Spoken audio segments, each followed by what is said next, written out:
kita di parenting kita siang hari ini.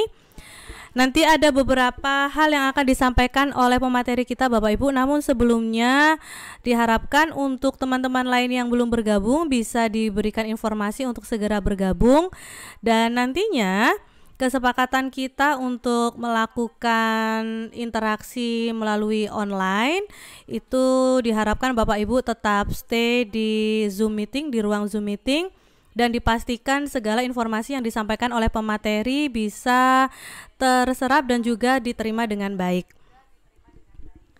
Baik Bapak Ibu, untuk acara selanjutnya, sebelumnya saya di sini mewakili pihak SDS Pesona Astra mengucapkan terima kasih, dan juga mewakili kepala sekolah kita dan juga tim guru dari fase A kelas 1 dan kelas 2 dan juga guru dari seluruh rangkaian SDS Pesona Astra.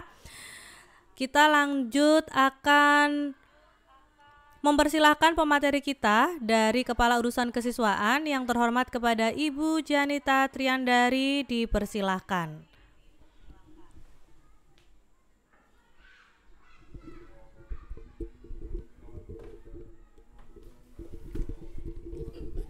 Ya, baik, terima kasih Bu Vika, dan semangat pagi Bapak Ibu semuanya. Ya, alhamdulillah Bapak Ibu. Alhamdulillahirrahmanirrahim. Siang hari ini kita diberikan kesempatan dan kesehatan sehingga bisa mengikuti agenda parenting SDS Pesona Astra. Nah, Bapak Ibu yang saya hormati, untuk di siang hari ini karena waktu kita juga terbatas, Bapak Ibu juga setelah ini setelah istirahat siang ini mungkin masih ada yang melanjutkan aktivitas di tempat kerjanya. Jadi ini kami langsung saja untuk hari ini topik atau bahasa yang akan kami sampaikan terkait tentang mendidik anak Bapak Ibu.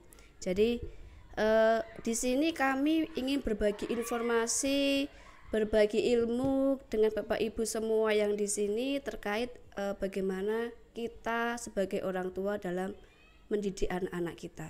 Nah, saya yakin Bapak Ibu sekalian yang di rumah, saya, Bapak Ibu semuanya pasti sudah melakukan banyak hal, sudah melakukan berbagai macam cara dalam merawat, membesarkan ataupun mendidik sang buah hati kita.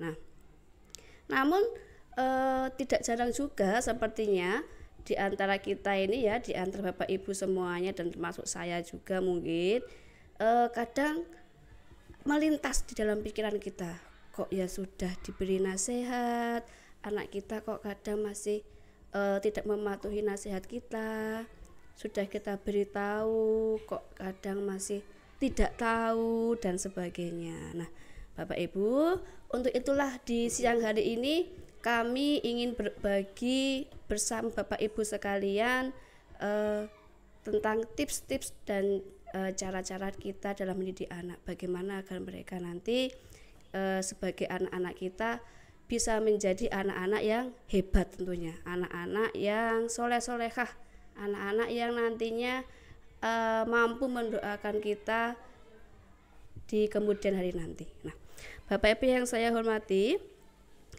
di layar HP atau laptop Bapak Ibu sekalian pastinya sudah bisa dilihat nggih.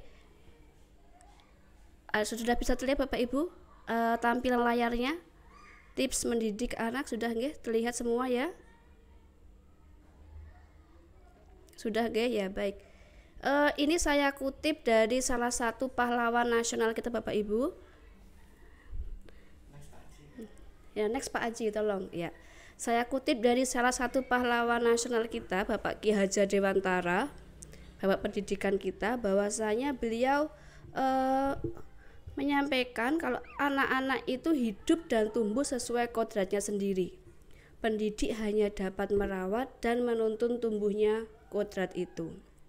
Nah, di sini kata pendidik itu bukan hanya sebagai bukan hanya guru di sekolah Bapak Ibu, tapi kita semua. saya, Bapak Ibu panjenengan sedaya di sini sebagai orang tua juga mendidik anak-anak di rumah masing-masing. Nah, dalam mendidik ini tentunya kita berusaha dan kita mengharapkan anak-anak ini mampu menaiki tangga-tangga kehidupan, tangga-tangga fase kehidupan mereka dari kecil hingga besar dalam posisi atau dalam keadaan yang baik.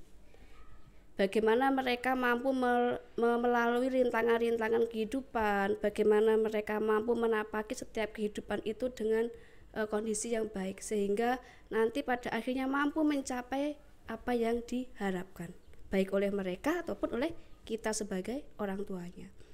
Nah, Bapak Ibu, untuk itu ada 5 tips di sini. Next Pak Haji, 5 tips yang akan kami bagikan dalam mendidik anak. Ini yang pertama tentang keteladanan, kemudian pembiasaan, dan setelah pembiasaan kita sebagai orang tua juga tidak perlu lupa dalam memberi nasihat. Kemudian pemantauan, dan yang kelima adalah konsekuensi. Seperti apa sih hubungan antara keteladanan, pembiasaan hingga akhirnya nanti kita harus memberitahu mereka tentang konsekuensi. Nah, Bapak Ibu, di siang hari ini akan kita bahas bersama, akan kita kupas bersama tentang poin-poin dari kelima tips tersebut. Nah, untuk poin yang pertama itu terkait keteladanan Bapak Ibu. Nah, oke, next Pak Haji.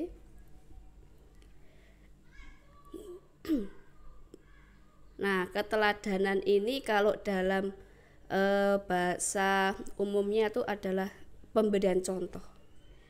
Bagaimana orang tua ini menjadi contoh bagi si anak. Kalau kita yang beragama Muslim nih Bapak Ibu nggih, kita mengenal Nabi Muhammad sebagai contoh kita, sebagai sauri tauladan kita, nggih. Sebagai contoh yang baik di mana sikap dan sifat beliau ini tidak kita ragukan lagi, bisa kita contoh.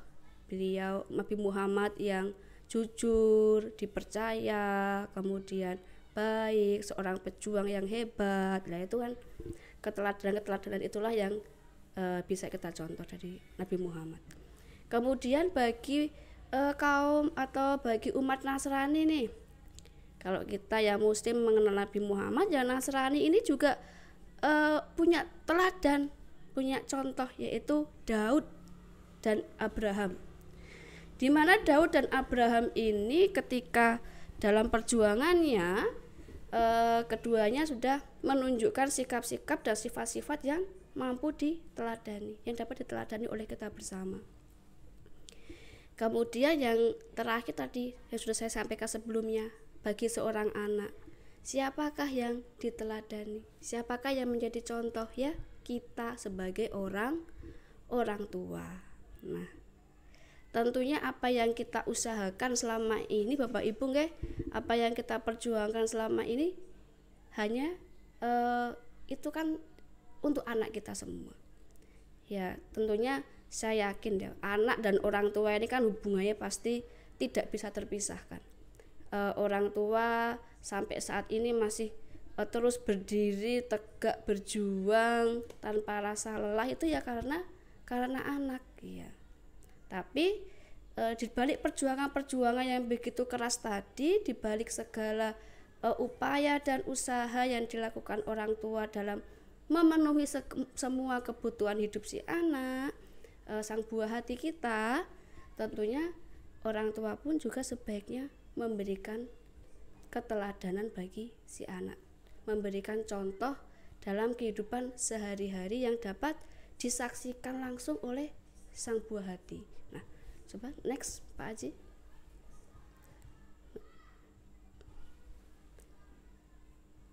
Kemudian seperti apa hubungan sebenarnya antara keteladanan dan anak, keteladanan atau orang tua sebagai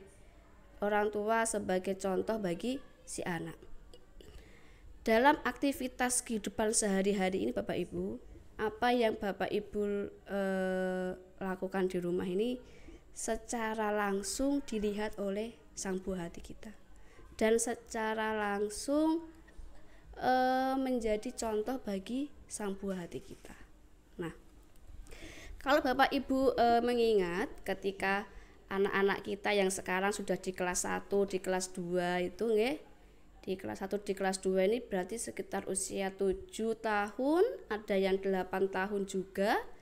Nah, dulu ketika mereka masih di usia 2 tahun, ketika Bapak Ibu masih mengingatnya, di usia 2 tahun atau mendekati 2 tahun ini, mereka sering mencontoh kita. Kalau ibu-ibu di rumah biasa membersihkan botol susunya dengan tisu gitu ya, atau dengan lem itu. Tiba-tiba si adik ini datang ke dapur ngambil botol susu, ngambil lap, ikut-ikutan membersihkan. Nggih. Ya nggih. Kemudian kalau kita ingat kembali waktu mereka berusia sekitar 2 tahun atau mendekati 2 tahun ya, sekitar 18 bulan atau 25 bulan. Mereka yang sering melihat kita melaksanakan ibadah sholat misalnya. Tiba-tiba anak-anak kita, anak-anak kita yang masih kecil itu datang ke kamar ngambil mukena kita yang besar itu ya, dipakainya sampai lantai itu, sampai kayak mau buat nyapu lantainya, mencoba menirukan kita sholat seperti itu. Nah, hal-hal kecil seperti itulah sebenarnya yang menjadi contoh langsung bagi si anak. Dan kenapa begitu? Karena kita sebagai orang tua itu adalah contoh bagi mereka, teladan bagi mereka. Tidak hanya dalam bersikap Bapak Ibu, namun juga dalam berbicara pun anak ini sering kali mencontoh bagaimana kita berbicara. Nah, kalau Bapak Ibu yang di rumah ini yang misalnya anaknya putra putrinya lebih dari 1 ya, sudah punya adik atau punya kakak gitu. Kakaknya ini kalau mengingatkan adiknya ini kalau Bapak Ibu panjenengan sedaya memperhatikan, seperti kalau kita mengingatkan anak kita. Misalnya nih, anak kita makan nggak habis, atau ketika makan minum air putih terus, kita bilang, "Kak, kalau makan tuh dihabiskan dulu baru minum air putih, makan kok minum-minum terus. Nanti kan kenyang sama minuman." Suatu saat si kakak melihat adiknya seperti itu. Makan, minum, makan, minum. Kakak melihat adik seperti itu pasti akan berbicara mirip dengan ibunya kalau mengingatkan si kakak. Dek, makan kok minum terus, nanti kenyang sama air minum. Nah, seperti itu Bapak Ibu. Sebenarnya si anak ini adalah pencontoh yang baik di dalam lingkungan rumah gitu. Nah, untuk itu Bapak Ibu, untuk membangun mereka menjadi anak-anak seperti yang kita inginkan, itu sebenarnya berasal dari dalam rumah itu sendiri. Bagaimana mereka berbicara itu mencontoh kita sebenarnya. Kalau kita sudah memberi contoh, insya Allah mereka bisa melakukan seperti yang kita inginkan. Sehingga ketika kita menyuruh anak, mereka bisa sesuai dengan apa yang kita harapkan. Misalnya gini, memberi contoh dahulu baru menyuruh anak. Bukan sebaliknya, menyuruh dulu baru memberi contoh. Oke. Jadi kita ini kalau misalnya nih pulang sekolah, kita beritahu pada si kakak ini, "Kak, kalau pulang sekolah botol minum dan kotak makan taruh di tempat cuci piring." Tapi kita sebagai orang tua pulang kerja, botol minum sama kotak makannya nggak ditaruh di sana, ditaruh di dekat TV misalnya, di dekat pintu misalnya. Akhirnya dari melihat itu semua, akhirnya si anak tahu, oh kan ibu juga gitu, kan ayah juga gitu. Nah, jadi ketika disuruh, kita menyuruh mereka, "Kak, botol sama kotak makannya taruh di tempat cuci piring, kok sampai sore belum ditaruh?" Nah, mereka pasti akan jawab, "Lah, ibu aja loh juga ditaruh di situ." Ya, Seperti itu Bapak Ibu. Jadi ketika kita menyuruh anak, alangkah baiknya kita memberi contoh terlebih dahulu. Karena antara memberi contoh dan menyuruh ini sangat erat hubungannya. Oke. Itu tadi yang terkait keteladanan atau contoh dari orang tua kepada sang buah hati, kepada anak-anak kita semuanya. Kemudian untuk tips yang kedua Bapak Ibu, selain kita menjadi contoh di rumah, ya, kita yang kedua ini juga bisa dengan menerapkan pembiasaan.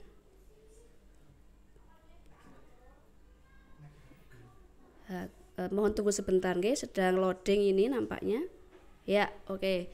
Tips yang kedua tadi adalah pembiasaan. Pembiasaan ini erat hubungannya dengan rutinitas.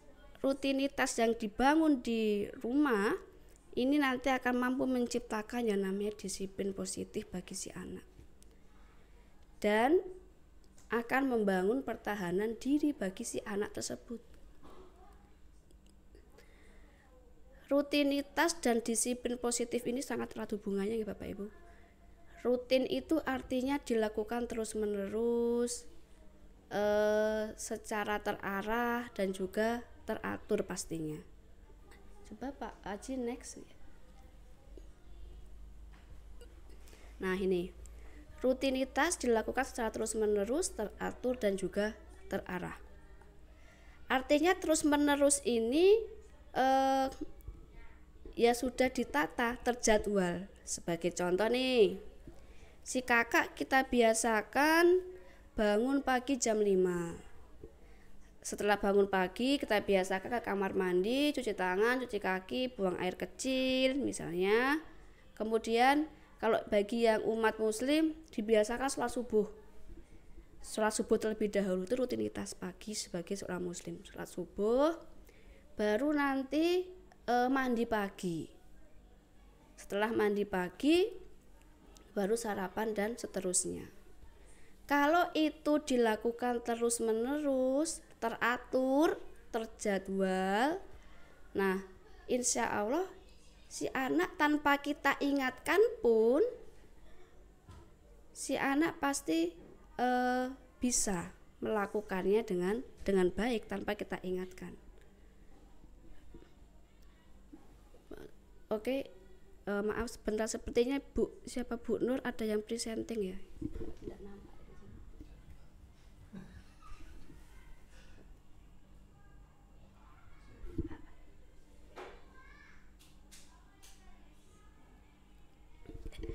Mohon Bapak Ibu sebentar, ini ada sedikit kendala teknis.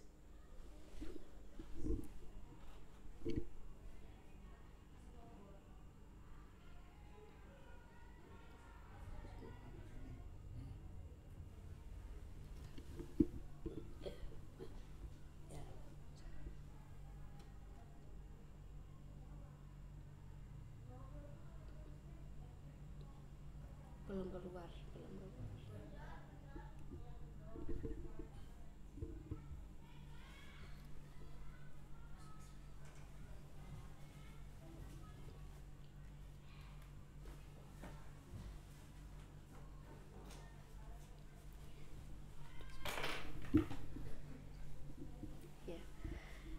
Oke Bapak Ibu, apakah sudah terlihat kembali tampilan layar dari kami? Sudah nggih? Ya. Saya lanjutkan Bapak Ibu. Tadi terkait dengan rutinitas nggih. Rutinitas itu kalau kita lakukan secara terus-menerus, teratur, insya Allah nanti akan menjadi kegiatan yang tanpa diingatkan pun anak-anak sudah tahu. Nah, tapi semua rutinitas tersebut juga harus terarah. Siapa yang mengarahkan? Ya kita sebagai orang tua. Anak-anak terus-menerus melakukan sesuatu. Jangan dibiarkan melakukan sesuatu yang tentunya mohon maaf ini kurang sesuai dengan yang seharusnya. Sehingga harus diarahkan. Anak saya rutin kok Bu, rutin terus-menerus. Ngapain Bu? Lihat HP. Nah, ini terus menerus, misalnya lihat HP dari jam 2 sampai jam 4 tuh nggak berhenti, pokoknya rutin tiap pulang sekolah jam 2 setengah 3 tuh pasti pegang HP lah. Ini berarti kegiatan rutinitas yang mohon maaf kurang mendapat pantauan atau arahan, sehingga rutinitas tadi kurang terarah begitu. Jadi kalau rutinitas yang terarah itu berarti yang sifatnya membangun kegiatan yang positif, menimbulkan disiplin positif bagi si anak. Artinya apa disiplin positif? Disiplin positif itu anak-anak mampu menjadi pribadi yang disiplin, namun itu berasal dari dalam dirinya sendiri, tanpa adanya paksaan dari kita sebagai orang tua, tanpa kita mengiming-imingi mereka dengan hadiah, itu mereka sudah sadar. Jadi misalnya bangun pagi jam 5 lalu sholat subuh, nanti kalau sudah sampai di rumah jam setengah 3, jam setengah 4 dibiasakan rutin sholat asar bagi yang muslim. Nanti yang bagi yang Nasrani kalau hari Sabtu dibiasakan mengikuti kegiatan Sabtu ceria gitu, rutin terus menerus tanpa henti, terus menerus saja. Kalau itu sudah dilakukan terus menerus, mereka akan menjadi orang yang disiplin. Tanpa kita iming-iming adik, nanti kalau adik mau sholat asar sebelum main, nanti ibu beliin coklat deh gitu. Nggak perlu seperti itu, ya. Kalau itu sudah terbentuk dari dalam diri anak masing-masing. Kemudian dalam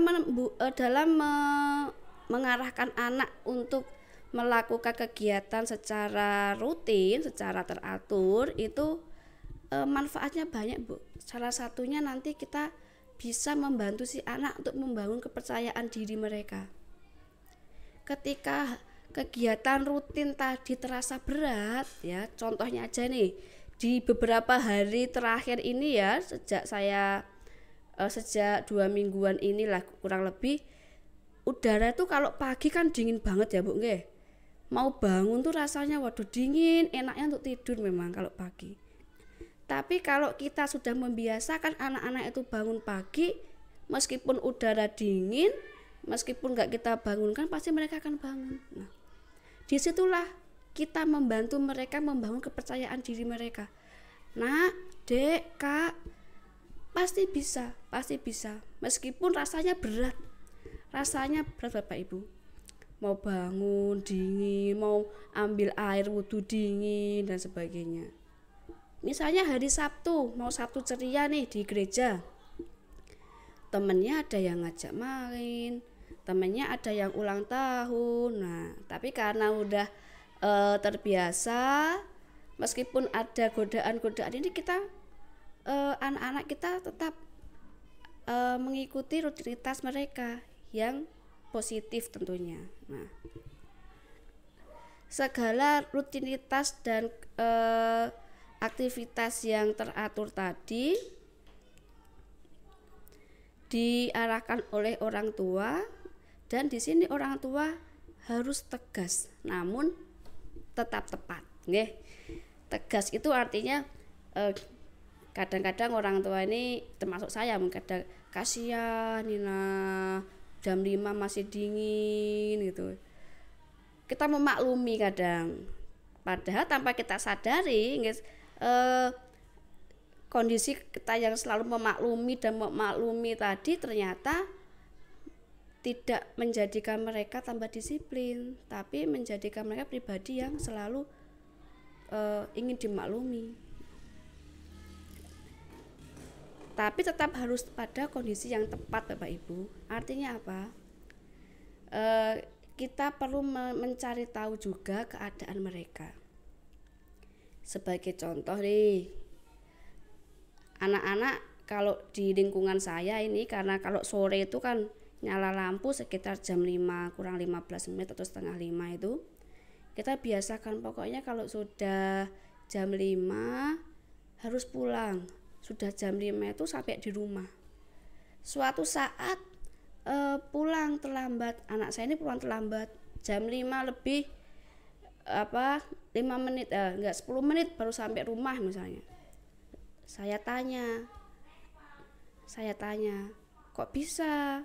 Udah ditunggu dari tadi, sudah jam 5 lebih baru sampai rumah. Kemana kak? Ternyata dia menjawab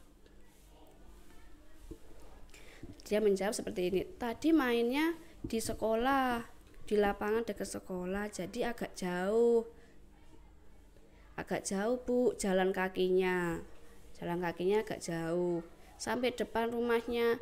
Itu rumah teman, rumahnya Mbak Muti itu dipanggil ibunya, mau dikasih sayuran. Nah, jadi dia mampir dulu sebelum sampai rumah.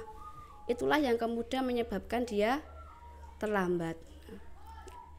Ketika kita sudah tahu dia terlambat karena apa, ketika kita memberikan tindakan mungkin menasehati dan sebagainya, kita tahu masalahnya apa begitu. Jadi ketika kadang anak pulang terlambat, kita ini udah wah gimana dulu gitu perasaannya, udah marah-marah terlebih dahulu, kok bisa pulang terlambat dan sebagainya, padahal belum mengetahui alasan yang sebenarnya.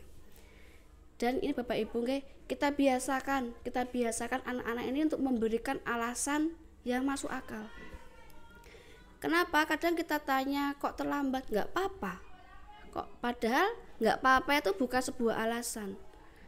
Orang makan karena lapar, itu alasannya. Orang minum karena haus, itu alasannya. Bangun siang, ada alasannya pasti. Saya semalam demam, nggak bisa tidur. Akhirnya jam 3 baru bisa tidur, paginya kesiangan. Tadi malam sakit gigi Bu, nggak bisa tidur dan sebagainya. Oh saya nggak sekolah hari ini Bu, ibu saya melahirkan dan sebagainya. Kita biasakan mereka untuk mengutarakan apa yang terjadi. Jadi sekaligus untuk membangun bonding atau kedekatan antara ibu dengan si buah hati. Nah, kalau sudah melalui keteladanan dan pembiasaan, sang buah hati kita ini kadang masih mengalami kesulitan dalam menerapkan segala aturan ataupun nasihat kita. Nah, ini tips yang ketiga adalah menasehati Bapak Ibu. Menasehati ini sebagaimana? Menasehati ini memberitahu, ya mengingatkan, ya mengulangi. Memberitahu itu tidak cukup satu kali, saya kira Bapak Ibu semuanya di sini pasti sudah tidak asing lagi kalau dengan namanya menasehati, memberitahu sang buah hatinya masing-masing. Tapi kadang masih nggak tahu, tapi kadang masih nggak diingat. Lah berarti memang harus diingatkan lagi. Memberitahu, kemarin udah diberitahu kalau malam sebelum tidur siapin dulu bajunya nak, buku-buku pelajarannya dimasukkan dalam tas, botol minumnya diisi air dulu, taruh di meja, paginya tinggal dibawa. Si anak malam harinya masih nggak melakukan, masih lupa. Nah tugas kita mengingatkan lagi, diingatkan lagi terus menerus, pokoknya diulangi. Kadang anak-anak ini kalau ibunya ngasih tahu, mengulangi terus menerus, biasanya jawab, ibu nih ngasih tahu terus, ya nggak apa-apa toh nah, kalau nggak dikasih tahu loh kakak nggak ingat. Kalau ibu nggak mengulangi, kakak tak lupa kayak kemarin. Nah, jadi kita sebagai orang tua nih jangan pernah lelah ibaratnya ya. Kadang kita ya wes lah dikasih tahu nggak dengerin, udahlah kalau dikasih tahu. Nah, hal-hal seperti itu kita hilangkan. Nah, kemudian kita lakukan yang terus-menerus, memberitahu, mengingatkan, dan mengulangi. Kenapa? Karena pada dasarnya menasehati itu adalah tujuannya itu kan untuk kebaikan. Hanya saja anak-anak kita tidak memahami kalau kita ini menasehati untuk kebaikan mereka ya.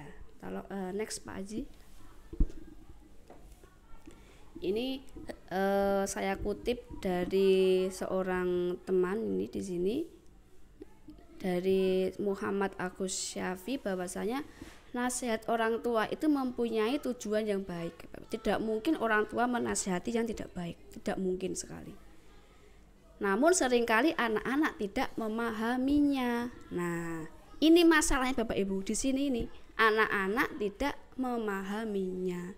Yang dia pahami cuman mamah ini, ibu ini ngomel-ngomel terus. Nah, pasti itu.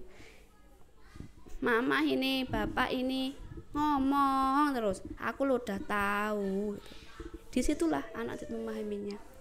Lalu bagaimana Bapak Ibu caranya agar sang buah hati kita ini, agar anak-anak kita ini lebih memahami apa yang menjadi nasihat kita. Nah, ini ada tips lagi, 3 waktu yang bisa kita gunakan untuk memberi nasihat kepada anak. Nah, nanti bisa kita coba Bapak Ibu nggih.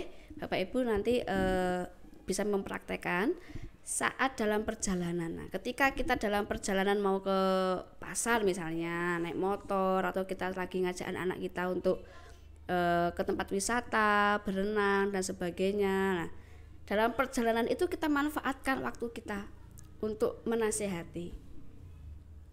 Saat waktu makan dengan keluarga, atau yang terakhir saat anak sakit. Nah, ini kita nasihati mereka.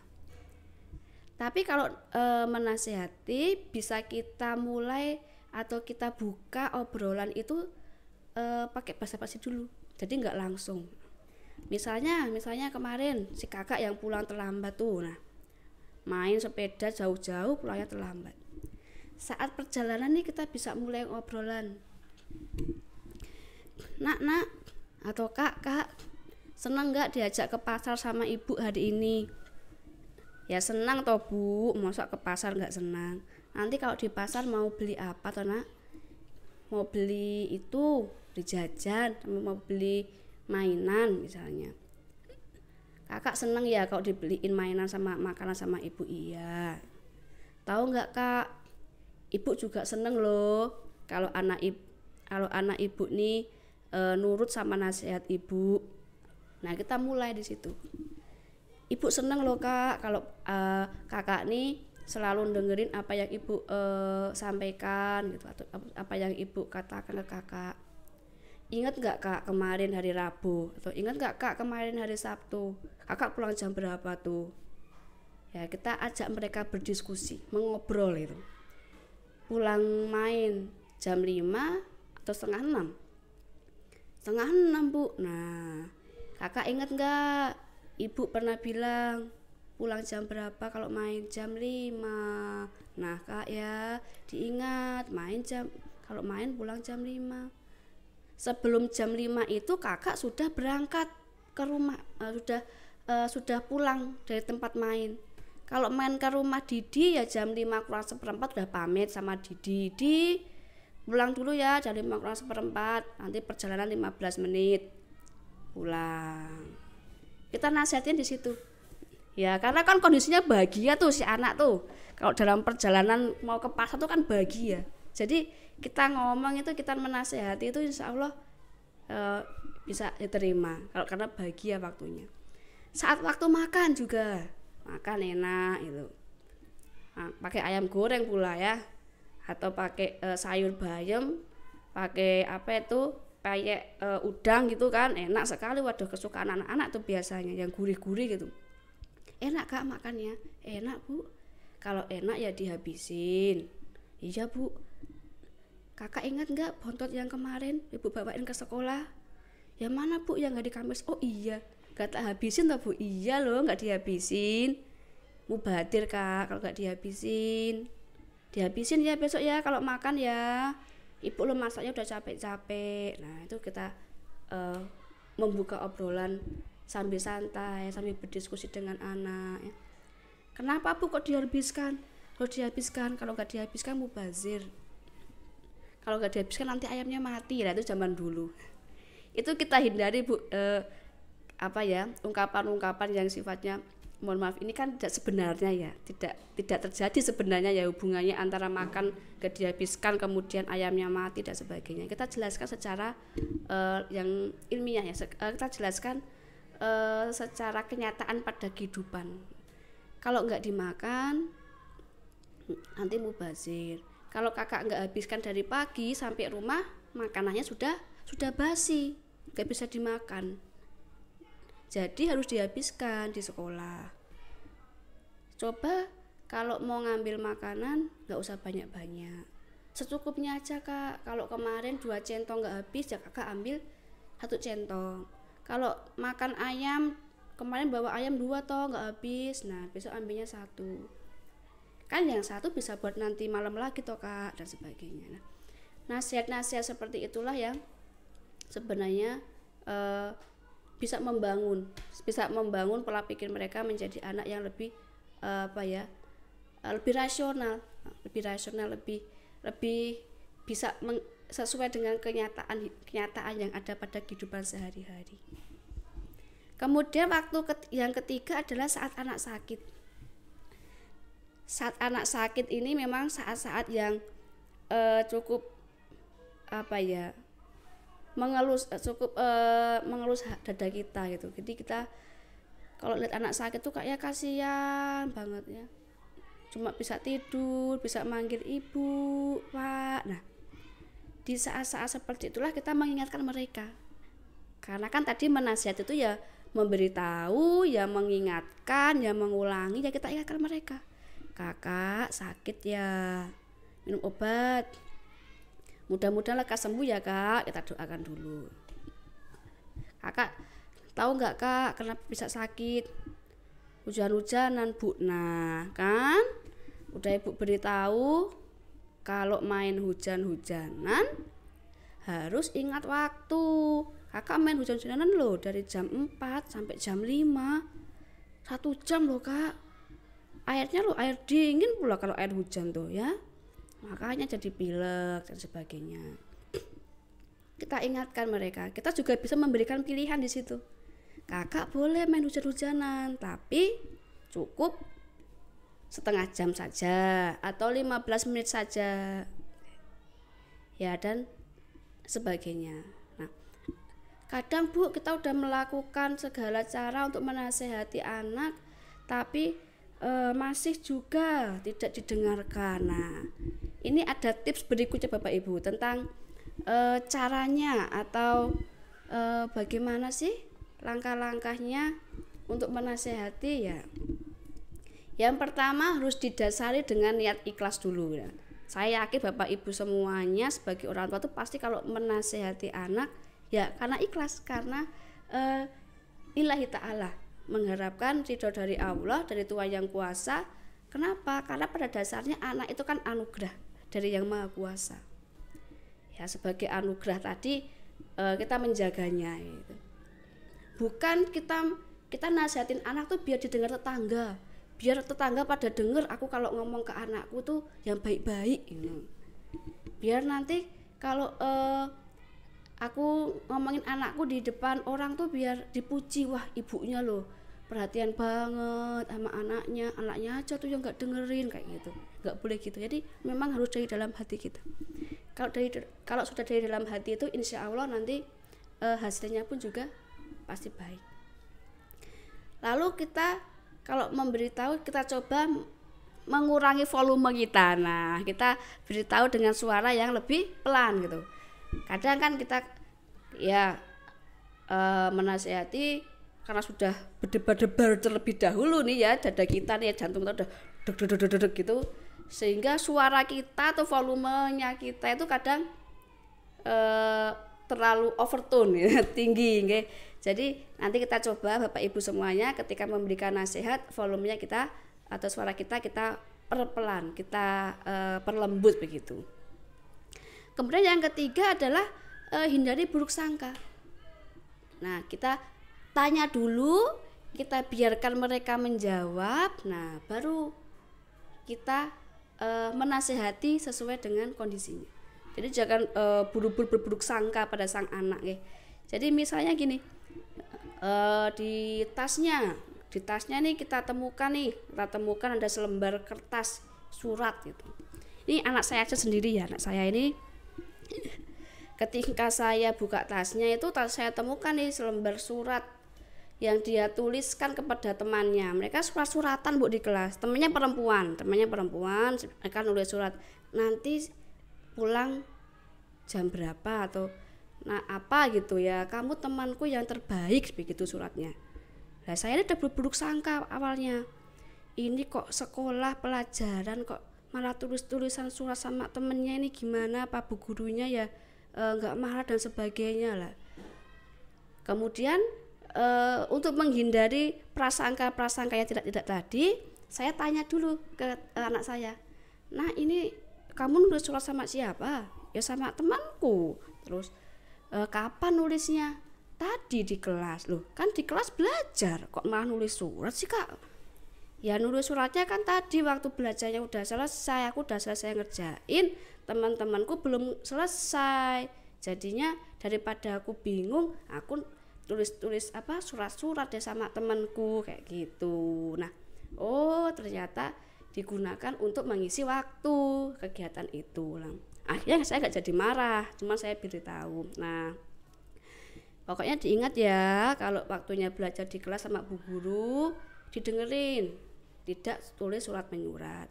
Nanti kalau mau surat-suratan ya kayak tadi itu kakak bilang, ada waktu luang, ketika sudah selesai mengerjakan, nah baru boleh saling menulis surat. Nah, karena anak-anak kita ini kan kayak zaman kita dulu Bapak Ibu, suka nulis surat ngobrol gitu, nanti ada gambar-gambarnya di surat-suratnya itu ya. Mungkin bagi mereka tuh asik ya, bagi dunianya anak-anak itu kan tuh asik gitu.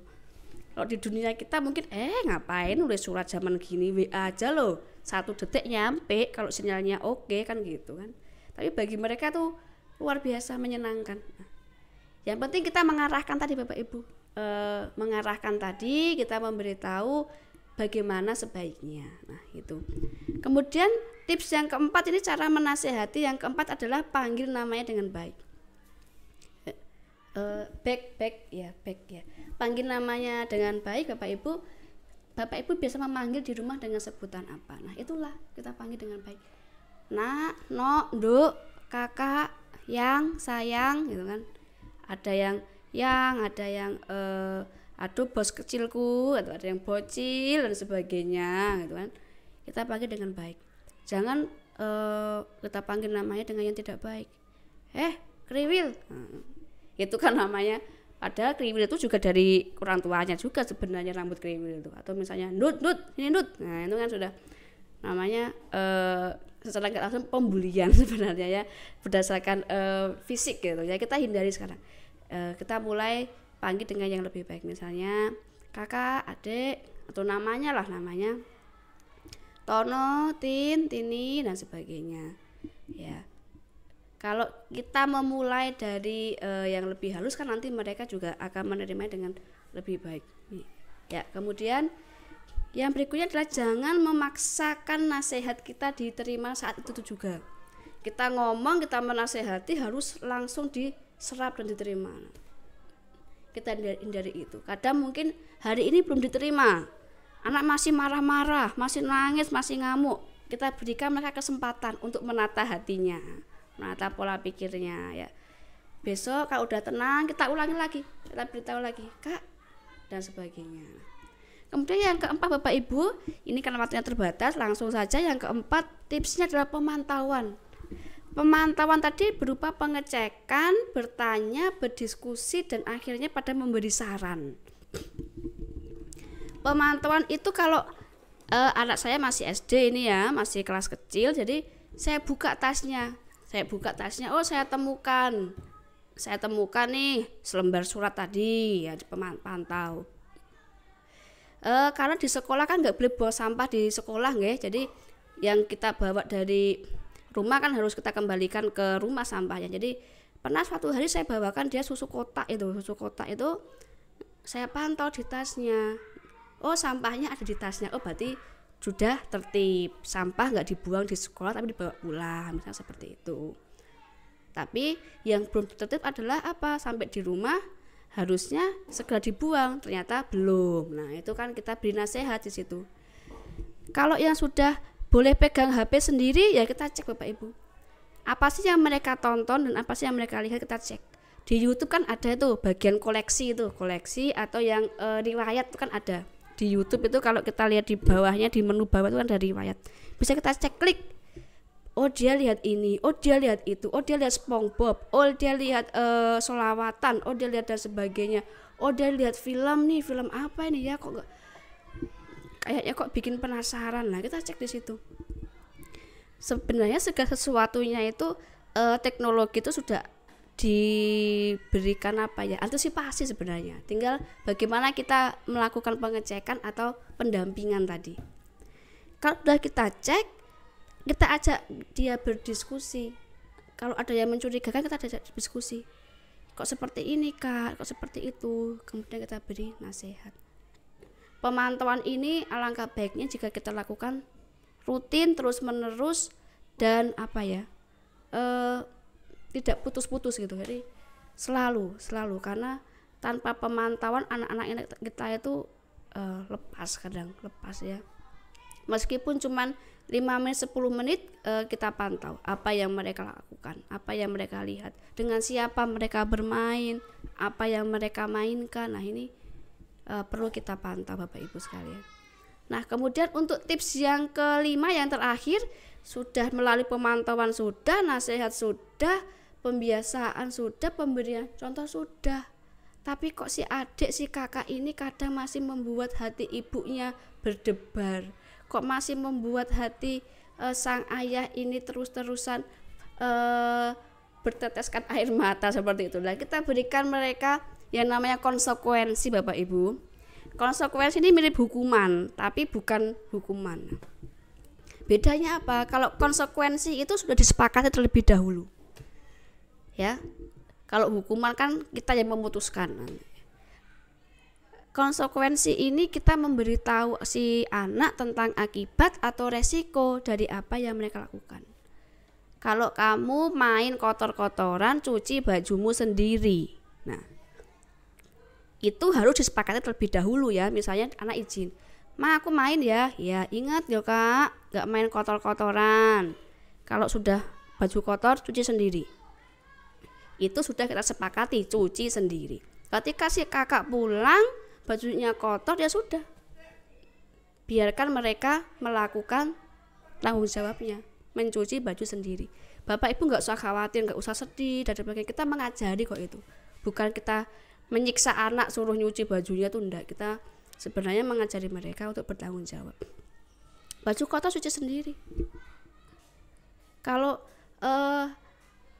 kakak pulang terlambat, besok pagi nggak dikasih uang saku, ya sudah, biarin aja mereka berangkat sekolah tanpa uang saku. Temannya jajan ngelihatin, ya biarin aja. Di sekolah kan nanti ada yang memantau tuh, ada teman-temannya yang mantau, ada guru-guru yang memantau juga. Takutnya Bu kalau nggak bawain uang nanti minta-minta. Ya nanti kan kalau ada yang minta pasti ada yang lapor, Pak itu lo minta-minta, ayo nggak boleh minta-minta itu. Kalau anak pulang terlambat, ingat ya Kak, kalau main sampai malam sampai 5:30 nih, hari Minggu kita nggak ada ke pasar, hari Minggu kita nggak ada jalan-jalan. Nah kebetulan si kakak bener-bener terlambat pulangnya, ya sudah, mau adik nangis mau kakak nangis ya sudah, ibu santai saja, slow tetap kalem, ibunya tetap masak kayak biasanya gitu. Kakaknya marah-marah terus, ya udah nggak apa-apa. Itu kan kita mengajari mereka untuk lebih disiplin sebenarnya. Kalau hukuman itu kita menerapkannya sepihak Bapak Ibu. Jadi misalnya kita nggak memberitahu, tiba-tiba langsung dihukum gitu ya. Anak pulang terlambat jam 5, pulang jam 5, pulang 5:30. Dah, pokoknya besok nggak usah minta uang jajan 10.000, nggak usah minta jajan, nggak tak kasih uang jajan. Seperti itu misalnya, itu kan diputuskan sepihak. Tapi kalau ada konsekuensi ini, kita mengajarkan mereka untuk berpikir akibat dan resikonya. Dan yang paling terpenting di sini adalah konsisten Bapak Ibu. Jadi untuk menjaga kepercayaan si anak terhadap kita sebagai orang tua ini, kita sebaiknya berusaha menepati apa yang kita sampaikan pada si anak. Kalau memang si anak tidak akan mendapatkan uang jajan, ya sudah kita berikan. Kalau memang si anak harus mencuci bajunya sendiri, ya sudah, biarkan dia mencuci bajunya sendiri. sampai besok pagi loh dicuci Bu. Ya kita sebagai orang tua mengarahkan lagi. Nah, diingatkan lagi cuci bajunya, tuang sabun, direndam, digosok-gosok, disikat. Ya, kita ajari mereka sambil kita ajak berdiskusi tadi. Enak enggak nak cuci baju? Enggak enak Bu, ada enak-enaknya. Ya makanya kalau kamu mau dibantuin ibu ya dengerin ibu.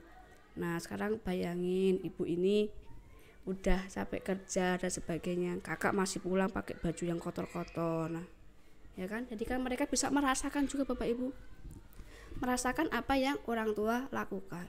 Nah, seperti itu. Nah, karena pada dasarnya kita semua ini pahlawan bagi si anak-anak itu ya. Next Pak Haji. Karena orang tua itu adalah pahlawannya si anak-anak ya. Dan pahlawan yang setia itu berkorban bukan buat dikenal namanya Bapak Ibu ya, tetapi semata-mata untuk membela cita-cita. Ini menurut Bung Hatta, Bapak proklamator kita, menyampaikan bahwasanya pahlawan itu nggak harus dikenal namanya, tidak harus orang yang ditulis namanya di mana itu di daftar kementerian dan sebagainya. Kita orang tua ya pahlawannya anak-anak, karena kita punya cita-cita. Apa itu? Menjadikan anak-anak kita anak yang hebat, menjadikan mereka pribadi yang lebih baik. Nah, Bapak Ibu, dikarenakan waktunya juga sudah menunjukkan jam 13.20, di sini saya sebagai pemateri di sini mohon maaf apabila ada yang saya sampaikan ini kurang berkenan di hati Bapak Ibu sekalian. Nah, jadi itu saja Bapak Ibu yang dapat saya sampaikan mengenai 5 tips tentang mendidik anak tadi. Akhirul kalam, saya akhiri. Wassalamualaikum warahmatullahi wabarakatuh.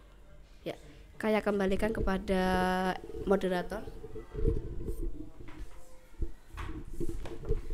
Terima kasih Bu Janita. Bapak Ibu, diharapkan untuk semuanya membuka kameranya. Kita akan ada sesi foto bersama.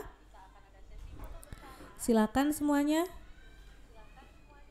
Jangan keluar dulu ya Bapak Ibu. Ini adalah salah satu agenda kita untuk didokumentasikan bahwasannya kita semua bersama-sama sudah menyimak apa yang disampaikan oleh Bu Janita selaku pemateri kita siang hari ini. Mohon maaf untuk Ibu Siti, bisa dibuka kameranya. Dan beberapa teman yang lain, Bapak Salimin, iya terima kasih. Baik, kita akan hitung semuanya, dipastikan semuanya tampak di kamera. Siap? Oke, 1, 2, 3. Senyum Bapak Ibu, semangat. Full senyum. Tadi sudah diberikan materi yang begitu hangat oleh Bu Janita. Lagi. Ibu Siska, dibuka kameranya Ibu Siska.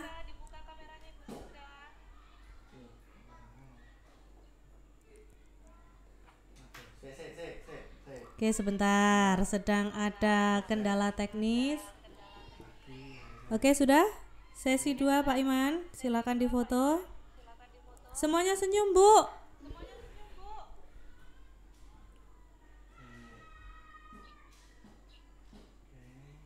Oke. Terima kasih kami ucapkan dari segenap perangkat Sivitas Akademik dari SDS Pesona Astra untuk Bapak Ibu yang sudah meluangkan waktunya. Semoga kita semua diberi kesehatan, kemudian dilimpahkan kenikmatan, dan selanjutnya kita bisa bertemu lagi insya Allah di parenting selanjutnya. Untuk yang tadi mengikuti kegiatan parenting, nanti ada presensi yang akan kami bagikan linknya, jadi nanti akan dibagikan di grup kelasnya masing-masing. Terima kasih Bapak Ibu semuanya. Akhir kata, wassalamualaikum warahmatullahi wabarakatuh. Semangat pagi. See you. Terima kasih. Thank you. Terima kasih Bapak Ibu. Sisi gaji ibu kuitan Kontrak aja. Sis, thank you, coy. Mantap. Cek. Pendek keme. Mantap hujan. Terus tenan iki.